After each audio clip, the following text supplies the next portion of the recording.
imagine this for a second. A guy in Germany, a self-confessed cannibal, kills another man, eats parts of him, and yet when it goes to court, he's actually cleared of murder. Gets a pretty short jail sentence, just for manslaughter. Welcome to the deep dive. Today we're really unpacking this extraordinary and frankly deeply unsettling case of Armin Meiwes and Bernd Brandes. We're going to dig into the sources you sent us, look at the chilling facts, the really unique legal thinking behind that verdict, and what it all means. This case just pushed boundaries, didn't it? It absolutely did. What's really fascinating, is how one single case could just shake up our basic assumptions about crime, about consent, even what it means to be a victim or a perpetrator. It forces you to look into some really dark corners of, well, human psychology in these kinds of online spaces that didn't exist before. Right. So the big question we're wrestling with today is exactly that. How could someone who did that end up guilty of manslaughter, not murder? The sources we have really shine a light on what the judge himself called a serious gray zone legally. So let's get into it. Okay, so the verdict. For a lot of people, this was just astonishing. Armin Meiwes, he was 42 then, gets 8.5 years in jail for manslaughter. And that was way less than the 15 years the prosecution was demanding. They were adamant it was murder. Yeah, they really pushed for murder. Understandably, yeah, the prosecution was stunned. The prosecutor, Andreas Kohler, he was pretty clear this was murder, and he immediately said he was thinking about an appeal. But then you have Meiwes' lawyer, Harold Ermel, saying he was satisfied. He even pointed out, with good behavior, Meiwes could be out in maybe 4.5 years. 4.5 years. Yeah. And Ermel also mentioned Meiwes was already looking at, film deals, book offers, maybe writing memoirs, even going back to his farmhouse. Wow. And the lawyer's statement, it really summed up their whole argument. He isn't a murderer, he has to live. Kind of defiant, really. It was. And Judge Volker Mitze, he gave a very specific reason for the verdict. His main point hinged on the victim, Bernd Brandes, who was 43, actually having an explicit desire to die. The judge said there wasn't any, quote, lust for murder from Meiwes, and crucially, no base motives. No base motives. Right. He basically saw them both, not as, good versus evil, but as, and this is his phrase, two psychologically sick people who found each other. That description, two psychologically sick people who found each other, that really does kind of shift the whole victim-perpetrator thing we usually think about, doesn't it? And the judge's own words, they really stick with you. A door has been opened into a world which we immediately want to shut, a gray zone where people gather on the internet to live out their fantasies. So what does that tell us about how the justice system was trying to deal with something so completely off the map? It tells you a lot, I think. It shows the court trying to grapple with something way outside the usual legal boxes. The judge saw deep problems on both sides, right? Suggesting it wasn't your typical crime driven by malice or, greed, but this really chilling intersection of extreme psychological needs. That gray zone he mentioned, it's not just about the act itself, it's about this uncharted area of consensual harm, especially when, technology makes it easier to connect. So how did Meiwes even get to that point? These dark, disturbing fantasies, the judge talked about his background, right? Yeah. Said he had cannibalistic feelings from when he was young. Yeah, apparently after his father and brothers left home. Okay. And the sources give some incredibly specific and frankly bizarre details. He apparently fantasized about eating Sandy from the old Flipper TV show from the 60s. These feelings supposedly got much stronger after his mother, who was described as domineering, died in 1999. It's maybe a psychological block was removed. And that's when things escalated. That led him to put that ad online, the one looking for someone to slaughter and eat. Exactly. Which brings us to the other person in this equation, Bernd Brandes. Outwardly, a successful guy, computer engineer manager at Siemens in Berlin. Looked totally normal. Yeah. But underneath, he had his own very deep, very secret masochistic fantasies. And that email he sent Meiwes, the one they read in court, Yeah. It's just chillingly blunt, isn't it? I hope you were serious because I really want it. My nipples look forward to your stomach. Yeah. The judge basically interpreted Brandes' motive as him wanting, quote, to get the kick of his life. He saw this act as the final act, the high point of his life, the ultimate experience for him. And the things Brandes did just before going to meet Meiwes, they also say a lot. He took the day off work, wiped his computer completely clean of anything related to his fantasies. It's almost like he was preparing for this final, irreversible step. It kind of reinforces that really unsettling idea of two people finding each other in that gray zone the judge talked about.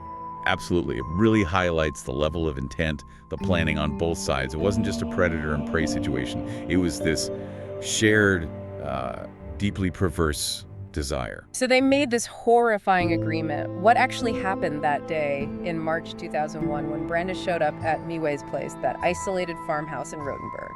Well, Brandes took the train. When he got there, Meiwes apparently showed him the slaughter room upstairs pretty much straight away. Yeah. And the sequence of events after that is just horrific.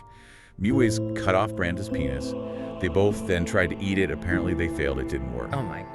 Then Brandes took something like 20 sleeping pills and drank a bottle of Vicks cold medicine. After that, Meiwes ran him a bath and then just waited for him to pass out.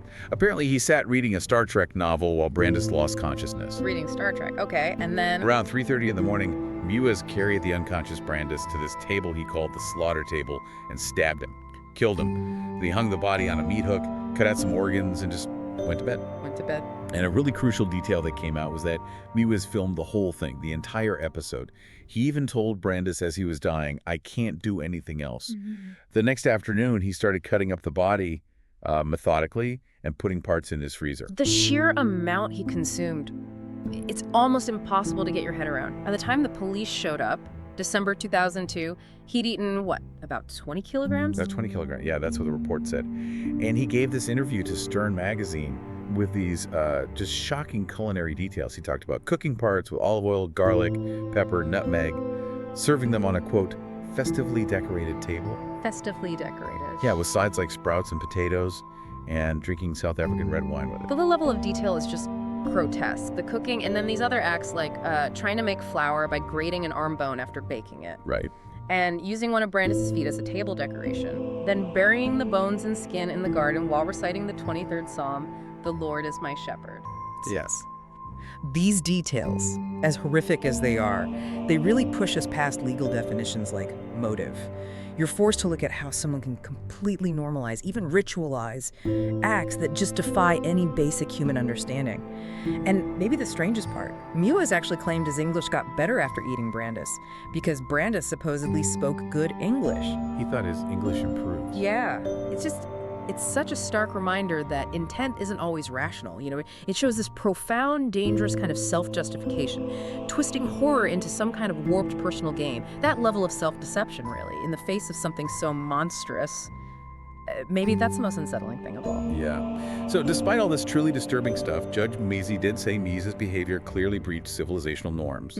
But he also went with the expert witnesses who said Meiwes was, mentally capable, fit to stand trial. Right. And the core legal fight was really about that prosecution claim of sexual murder for gratification. The judge just didn't see strong evidence for it.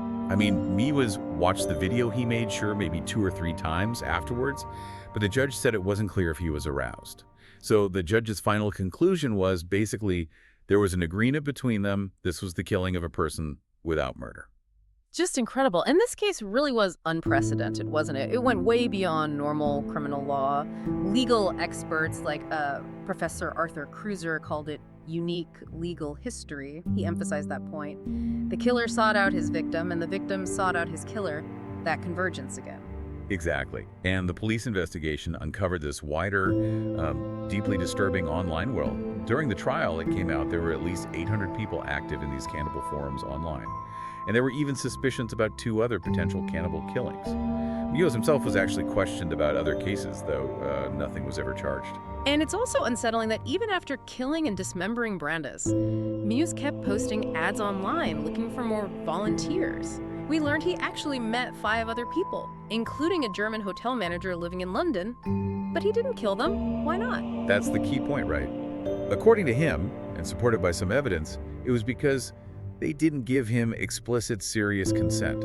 They weren't fully committed in the way Brandes apparently was. And this feeds directly into a really important legal argument the defense made. They pushed for a lesser charge called killing on demand. Killing on demand, okay. Yeah, or Tötung auf Verlangen in the German legal code. For you listening, it's a specific concept where someone kills another person only because that person explicitly, seriously, and earnestly wants to be killed. It's a much lesser charge, carries a maximum of only 5 years, actually. And it just shows how tough it was to fit this bizarre crime into the existing legal framework. And there were witnesses in court, anonymous ones, like that German cook wearing speed goggles. Right, to hide his identity.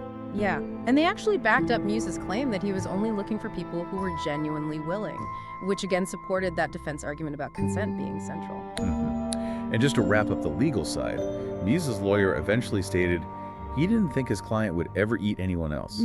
He described Meiwes after about a year in prison as a polite, popular prisoner who helped others and wrote their letters. Which is quite a picture, isn't it? A strange supposed transformation. It really is. So after digging into all this, what does it all mean for us? This deep dive into the Armin Meiwes case, it really forces us to confront these incredibly complex, dark questions about consent, right? And the role of these extreme online communities in letting hidden fantasies meet reality, and just the very definition of murder when you have circumstances like these, which are just unprecedented. Yeah, absolutely. And if you try to connect it to the bigger picture, it really raises this vital question about how society, how our legal systems adapt or can adapt to human behaviors we just didn't foresee, especially when technology creates these new ways for them to happen.